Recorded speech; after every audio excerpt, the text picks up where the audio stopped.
Hi everyone, the purpose of this video is to go over the distribution of the sample proportion, which is the second of our distributions involving taking samples.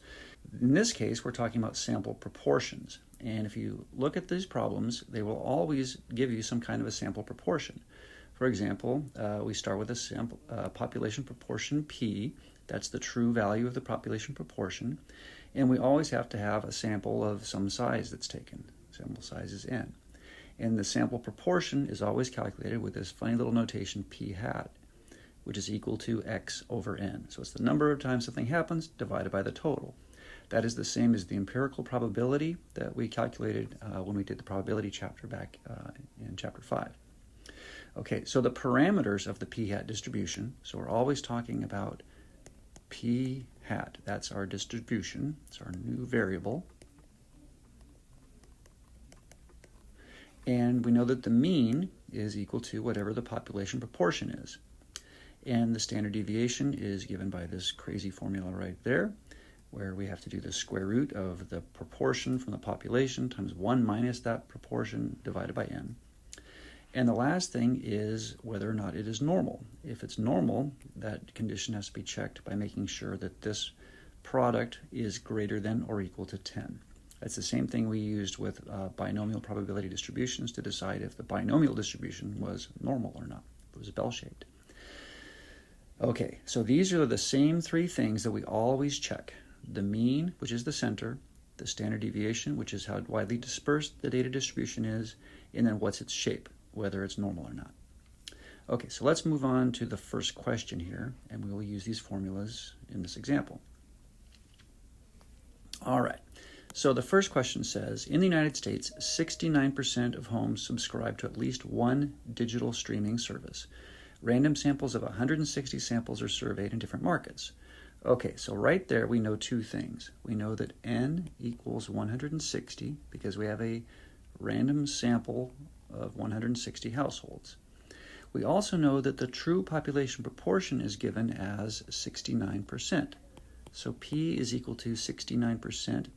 But we have to write that in decimal form. It's super important we write that in decimal form. If we don't, it's going to throw off all of our computations later on.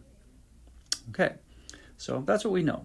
Part A says, if one sample had 124 households with streaming service, what is the sample proportion?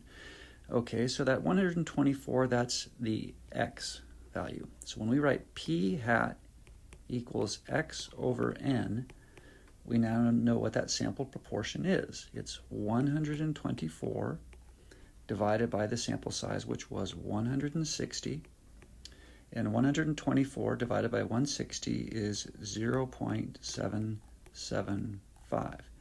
So in other words, this particular sample had 77.5% of the people included out of the 160 were subscribing to some digital streaming service. Okay, that's just one sample. That's all that was asked. What's the sample proportion?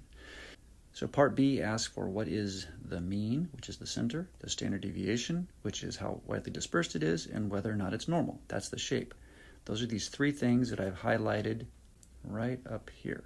That's how we describe the distribution. Okay, so the mean is equal to the proportion. So the mean of the new distribution is just equal to P, and that's equal to 0.69. The standard deviation, that's this dude right there, that needs some work. So the standard deviation for the p hat distribution is the square root of 0.69, that was p, times 1 minus 0.69 divided by the sample size, which was 160. Now all of this stuff goes under the square root. Some people get confused and they type in the square root symbol, but it's the square root of this whole entire group of stuff. So if you follow the order of operations, you would get the square root of 0.001336875, and I'm carrying all those decimals because I don't want to have a round off error. And then we take the square root, and that's equal to 0.036556. So that's the standard deviation, 0.0365556. And then the last question is whether or not it's normal. So to check if it's normal, that's where we check right here. Is that condition true or not? So if we put in n, that was 160 times p, which was 0.69, times 1 minus 0.69. We're checking to see, is that greater than or equal to 10? So when you multiply that out, it is 34.224, which is in fact greater than or equal to 10. So the answer is, yep, it's normal. It is normal.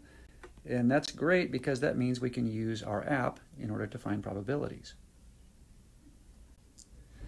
Okay, so now we can use the properties of this distribution to find probability that a sample proportion is less than or greater than or between things. So we know that the mean was 0.69 and the standard deviation is 0.036556, and we know that it's normal.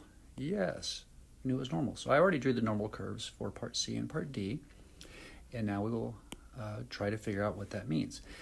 Part C asks us to find the probability that a random sample will have less than 70% streaming service. So first of all, we know it's less than, so we want the probability that the sample proportion is less than, and 70% we have to mark as a decimal, 0.70. Now, in order to get that, I'm going to mark 70% on the graph over here. It's something like that. That's about 0.70, just a little bit to the right of 69%. And we want less than, and less than means we're going to be shading the left side over here. Okay, in order to find that probability now, we're going to flip over to our app where I've already put in the mean and the standard deviation that we're going to need. The mean is 0.69, the standard deviation is 0.036556, and the probability that x equals 0.70, we use that for our p-hat, and the probability is 0.607786. So again, you could put this at 0.7, and it's the same thing. So we have the probability is 0.607786. So I go back to my note, and I will just write in 0.607786. And that is the probability that it's on the left. That's the area that's on the left side over there. For part D, we want to find the probability that a random sample will have at least 120 streaming service subscribers out of the 160. So the first step is I have to say, well, what is that p-hat? 120 out of 160 is equal to 0.75, or at least 75%. We want at least 120, which means we want at least 75%. That's the first step. So the probability that the sample proportion is greater than 0.75, well, 0.75 is over here someplace. I don't know exactly where, but being greater than means I'm shading the right side. We're going to find that area right there. So if I flip back to our app and type in 0.75, change it to greater than, we get the probability is equal to 0.050366. Okay, same parameters, everything is the same. So go back to our note, and that is equal to 0.050366. If you wanted to round that to 4 places, which is the standard, you would write 0.05036 becomes a 4. Now further, someone could ask you, would that be unusual? And you would say, no, because it's a little bit more than a 5% chance, so that would not be unusual. I didn't ask that here, but it's just something you can throw in. All right, so keep in mind when you're talking about proportions, when you see proportions in the problem, it's kind of a giveaway. All right, please let me know if this helped. Thanks, and I'll see you soon. Bye.